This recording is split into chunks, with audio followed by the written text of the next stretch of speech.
everyone, and welcome back to Exposing Fall Feminism. I'm your host, Alejandra, for episode 4, and I'm with Danika from episode 3. And continuing with the TV theme, now we will be looking at and discussing The Queen's Gambit, which is a Netflix 7-episode miniseries that follows the main character, Beth, as she becomes the best chess player in the world. This show instantly blew up and received lots of positive feedback from the viewers. A lot of it was praising the show for its empowering nature, especially since it is based on chess, which is like a highly male-dominated space. The series, like showing an intellectual woman going head-to-head and beating a lot of men at the sport, was considered a big deal and was something that just wasn't seen before.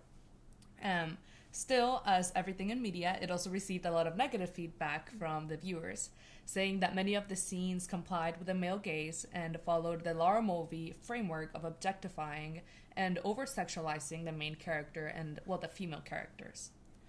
Through today's discussion, I am going to try to show how the male gaze is not really present and a really unique phenomena happens where the public is actually able to apply narcissistic scopophilia on Beth because she is the highly multifaceted character with a lot of power and traditional male characteristics. So kind of the framework is like turned around and the audience is able to appreciate Beth. Interesting. Yeah, so to put this into context, we need to discuss how women, specifically smart women, were portrayed in traditional media. I don't know if you have felt this way, but the portrayal of smart women in TV always has to be accompanied by a flaw, where her self-worth is diminished because of her intellect. I don't know. Actually, yes. Speaking of Gilmore Girls from our last episode, if you haven't watched it, guys. But Paris in Gilmore Girls, she's like this incredibly smart, very driven person, but she's always seen as too intense and kind of undesirable and things like that. Mm-hmm. It's always she's smart, so she's kind of ugly and has other like fundamental flaws, or she's smart and she's beautiful, but the beauty takes this center stage, and her intellect is then undermined because of the beauty. But in this show, The Queen's Gambit, Beth completely breaks this existing mold, and is a character that can be both beautiful and smart without one diminishing the other. She does start by being ugly, but her appearance isn't tied to her intellect, but because she was an orphan. So it is different. It doesn't comply with the traditional mold. And her ugliness is actually helpful because she is then able to get interested in fashion and her appearance and all of these different things while still being smart and extremely successful in chess. I want us to watch a clip where she goes shopping with her mom, and it's one of the first times where these two ideas of beauty and intelligence start to work simultaneously in a way that is balanced. So I'll just...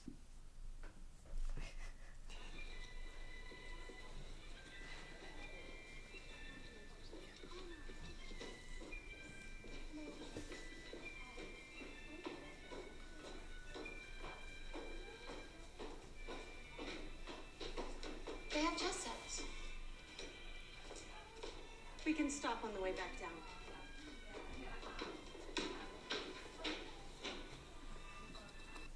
Okay.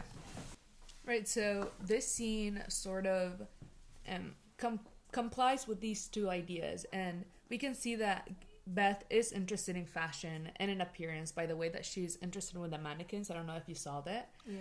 But then she goes back into being interested in chess. She doesn't abandon her ambition because she wants to be perceived as beautiful. They kind of go hand in hand. Yeah. I don't know if you felt that way while watching the clip.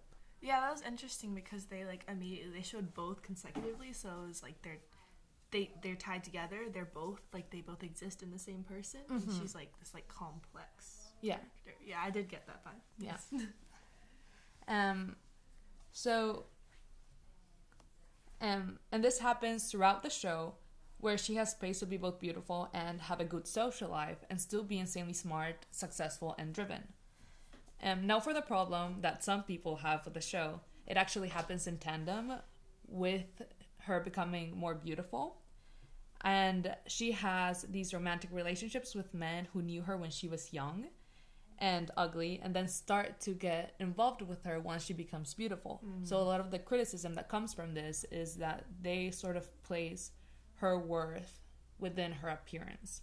Yeah, I see. Yeah, so I get why it would be perceived this way, but as we'll discuss later, it's actually not bad. So I'll show the clip where she is reunited with one of these men who she had met when she was younger.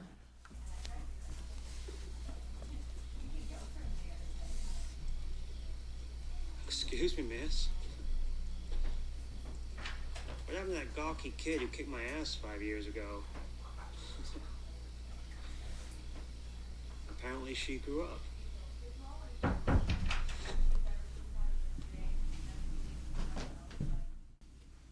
So I don't know what you thought of that, Danika. Was it a little sketchy to you?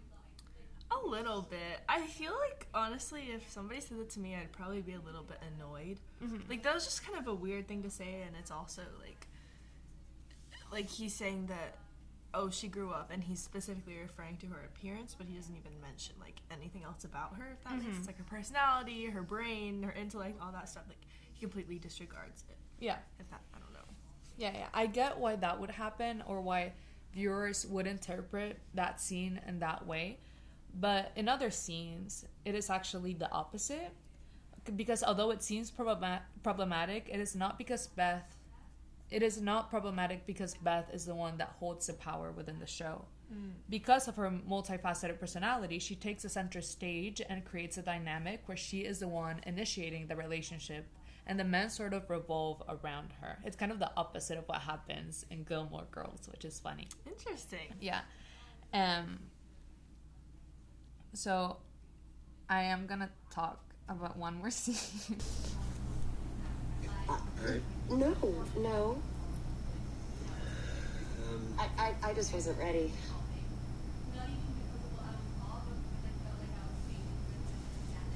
I'm ready now.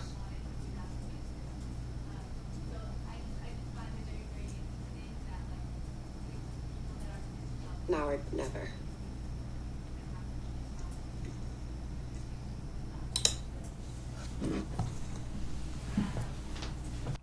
Okay, so in that show, as you could see, Beth kind of led the interaction. Like, she gave him explicit permission to go and kiss her. And there was this pause where he was hesitating to approach her, and then she had to further reinforce that she was, like, she said now or never. Like, she was giving him explicit permission. So, and this happens in all of her relationships with men. She's the one always initiating things, and there's always this pause in the show. And the show always emphasizes this pause, where there is a clear train of thought by both characters, where they are, like, fully consenting into coming into a relationship with one another, which I think it's important and gives her the power in the relationship. I don't know if you feel the same. Yeah. Interesting, actually. I feel like a lot of the times shows seem to sort of forego that aspect of relationships where, like, they always give the man the power. So, like, it is definitely significant that they give her that power instead, and then he seems almost, like hesitant because he's like, is she sure? And, like, she's, like, Clara, she's very, like, in control. Yeah. And I feel like that definitely breaks, like, the traditional stereotypes. Yeah. And then, in contrast with Gilmore Girls, as Danika had pointed out, when Lorelai needs help, she relies on Luke, which is, like, a very big aspect and creates this sort of power imbalance between the sexes in the For sure. in the relationship. But Beth doesn't. She has a bunch of problems in the show, and the men do help her, but they give her an initial push that anyone who cares about another person gives, like their loved ones. But at the end of the day, is Beth the one that always works to achieve her goals. At the end, it's her studying and perfecting her skills on chess to become the best chess player in the world. So there is some contrast between this show and the more traditional media that we have seen portrayed in Gilmore Girls, because Beth actually breaks the mold of intelligence and beautiful and sort of compromises them in a way that is balanced and good. And so I guess I'm just going to show one last thing that actually is her outfit at the end of the show. It's the last scene that they show, which is a little nice, like, sum up of these both aspects of her life. So after she wins, after she wins the tournament and becomes the best chess player in the world, she's shown in this very, like, white, fashionable outfit.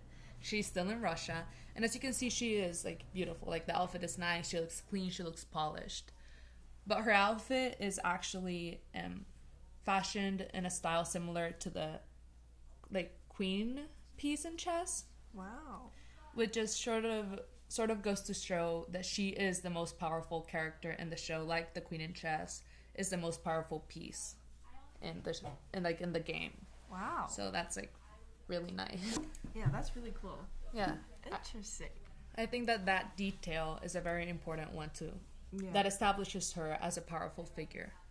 And although, as we have seen through the many examples in the various episodes, popular feminism can be harmful, but there have been attempts, and successful attempts, at creating complex female characters that break the mold of like misogyny and try to show a progressive image on what female representation should be like. Yeah. Great. I think that's it. So thank you. Thank you for watching.